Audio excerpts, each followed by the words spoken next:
Et bonjour à tous, c'est Fanny pour la chambre ludique.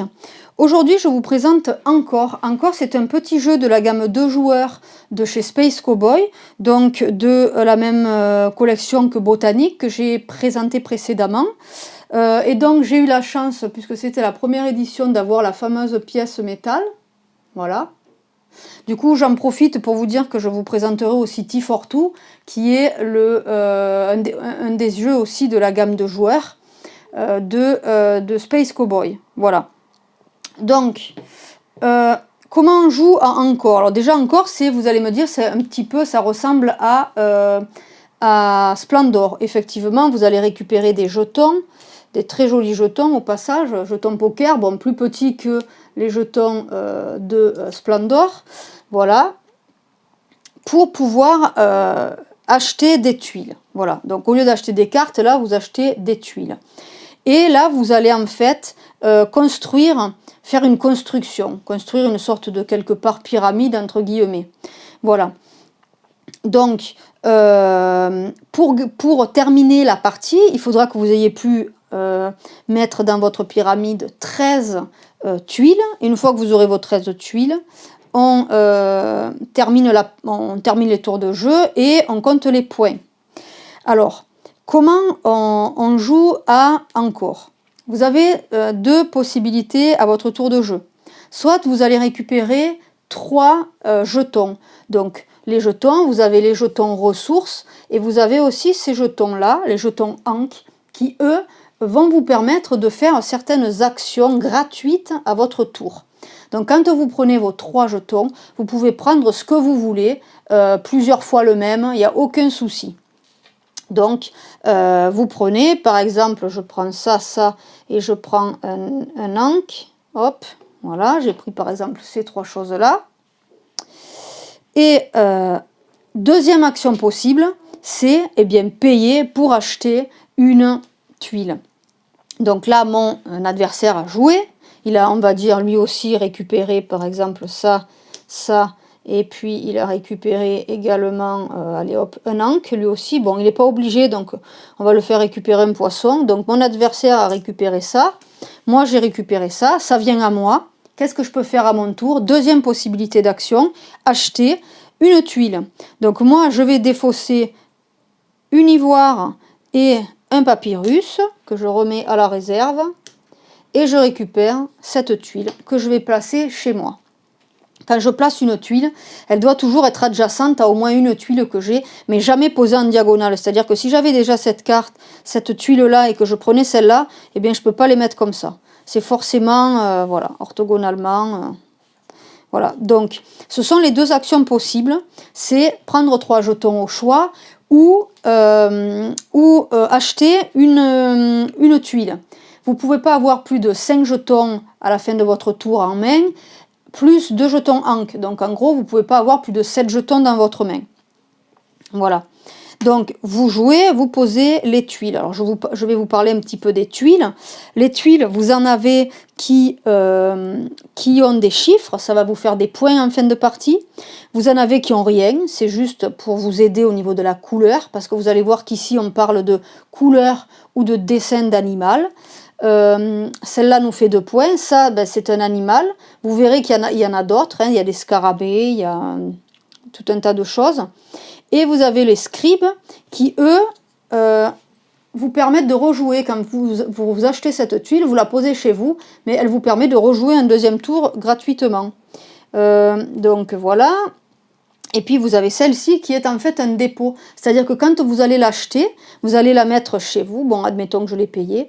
Et vous allez récupérer de la réserve, hop, une ivoire.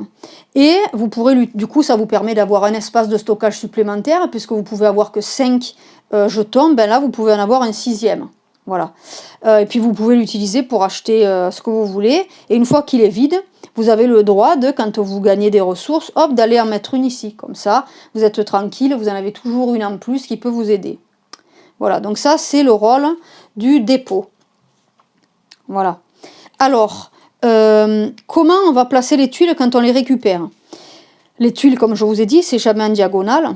Vous allez les placer de façon stratégique. C'est-à-dire que Vous allez gagner des points pendant la partie, mais également après la partie, en fonction du nombre de couleurs, de tuiles de couleurs côte à côte que vous avez. C'est-à-dire que pendant la partie, si vous réussissez à mettre côte à côte 5 tuiles de même couleur, vous allez gagner ce jeton qui vous donnera 3 points à la fin de partie. Voilà.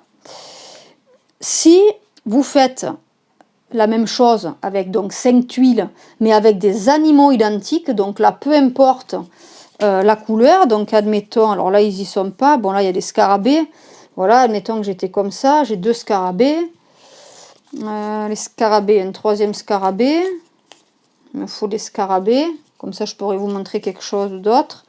Voilà, donc là par exemple j'ai 1, 2, 3, 4 scarabées,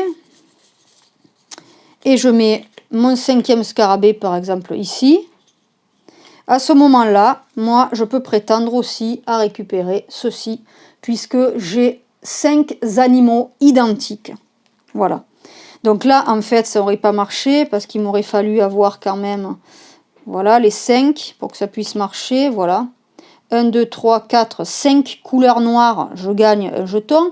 5 animaux identiques, je gagne un jeton. Attention, si jamais vous les déplacez, parce que vous allez voir qu'on peut les déplacer, si vous les déplacez, admettons que vous avez déplacé ça ici, et bien là, il ne touche plus, donc vous n'en avez plus que 4, vous perdez le bénéfice de ce jeton-là. Voilà. Donc ça, c'est pendant la partie que vous pouvez gagner cet avantage. Quelque chose que vous pouvez faire également, c'est si vous avez 4 tuiles côte à côte, vous avez le droit d'aller en poser une au-dessus. Pour ce faire, il faut que celle que vous posez au-dessus ait la même couleur qu'au moins une d'en dessous. Celle-là est noire, il y a du noir en dessous, je peux la poser, et en plus, elle me coûtera une ressource de moins à l'achat. Si en revanche j'étais comme ça, j'achète cette tuile, et bien là je ne pourrais pas la mettre, puisqu'elle n'a aucune correspondance de couleur avec une tuile du dessous. Voilà. Alors attention, parce que si jamais vous étiez comme ceci avec votre dépôt et que vous faites ça, votre dépôt ne peut plus être utilisé. Voilà. Donc ça, c'est des choses à savoir. Donc admettons, voilà, on va dire que c'était comme ça. Ça, c'était là. Voilà. Donc ça, c'est comment gagner des points pendant la partie.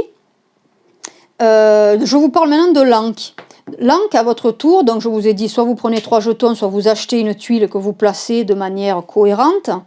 Mais vous pouvez aussi utiliser cet encre. Cet encre, il peut vous faire 2 actions particulières.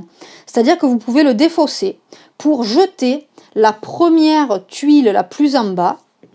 Vous descendez les autres tuiles et vous choisissez une des 2 colonnes pour re-remplir. Sachant que vous voyez ici le dos est bleu. Au mystère, il y a du bleu. Voilà. Là, c'est du rouge. On retourne, c'est du rouge. Voilà. Donc déjà, vous savez un petit peu ce qui va tomber. Donc admettons, ben moi, je voulais absolument du bleu. Donc je vais en mettre une ici. Voilà. En fait, si vous voulez, on ne remplit pas les tuiles à chaque fois qu'on en prend une. C'est vraiment, il faut utiliser l'encre. Donc du coup, vous allez l'utiliser à bon escient. Vous allez peut-être faire exprès de ne pas utiliser le vôtre et de laisser l'adversaire le jouer. Comme ça, vous l'économisez. Ou voilà, ça sera à vous de voir. Donc là, je peux utiliser mon encre pour remettre des nouvelles tuiles. Mais je peux aussi l'utiliser pour relocaliser mes tuiles. C'est-à-dire que je peux très bien me dire, admettons que plus tard dans la partie, j'ai pas pu faire autrement que de mettre une tuile ici, parce que je voulais mettre ça au-dessus, par exemple. Et bien à ce moment-là, celle-là est isolée. Elle ne me comptera pas de points à la fin de partie. Il faudrait que je la mène ici. Donc à ce moment-là, je prends mon encre, je le joue, et j'ai le droit de relocaliser une tuile en tournant en fait tout autour de l'intérieur, et hop, je viens la reposer où je veux. Voilà. Donc vous pouvez faire ça avec l'encre. Et vous pouvez également replacer pareil une tuile qui est en haut, mais bien sûr elle ne va pas pouvoir descendre. Elle restera en haut, elle pourra aller ailleurs. Voilà. Voilà à quoi sert l'encre. Et l'encre du coup c'est une option gratuite, facultative.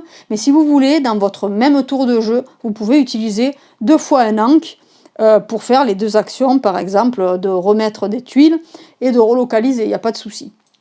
Voilà. Donc une fois que quelqu'un arrive à 13, donc, ça signe la fin de partie, on termine les tours et puis on compte les points.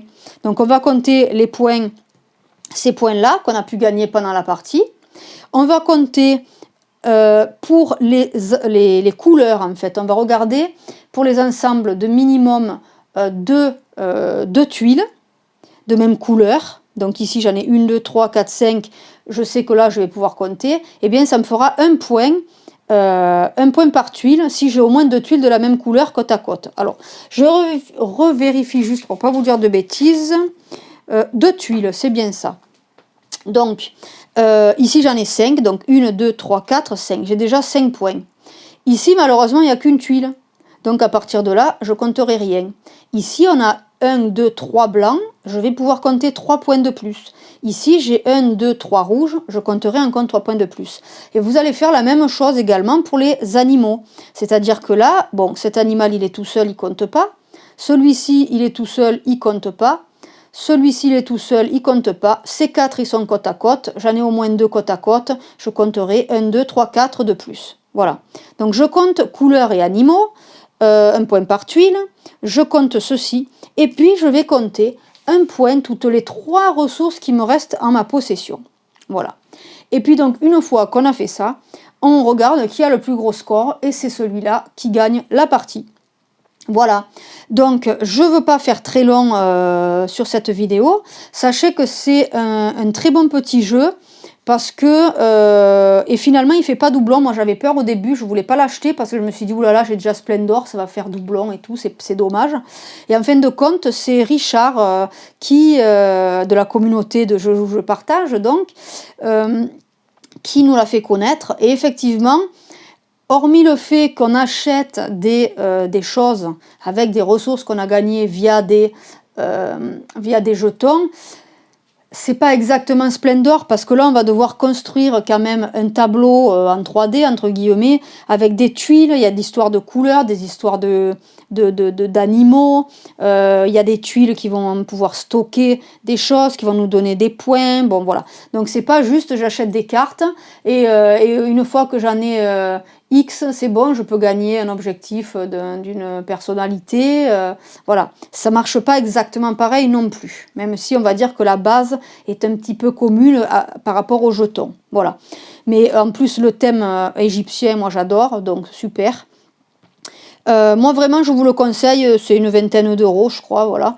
Et au moins vous pouvez emmener ça en vacances. Je suppose que beaucoup d'entre vous, après les sales périodes qu'on a passées, vont vouloir partir en congé très rapidement. Et du coup, ben ça fait partie des petites boîtes que vous pouvez facilement amener avec vous en vacances. Et vous ne serez pas déçus, c'est vraiment un très très bon jeu. Voilà, donc je ne fais pas plus long sur encore. Je vous dis à très vite, c'était Fanny sur la chambre ludique. Bye bye!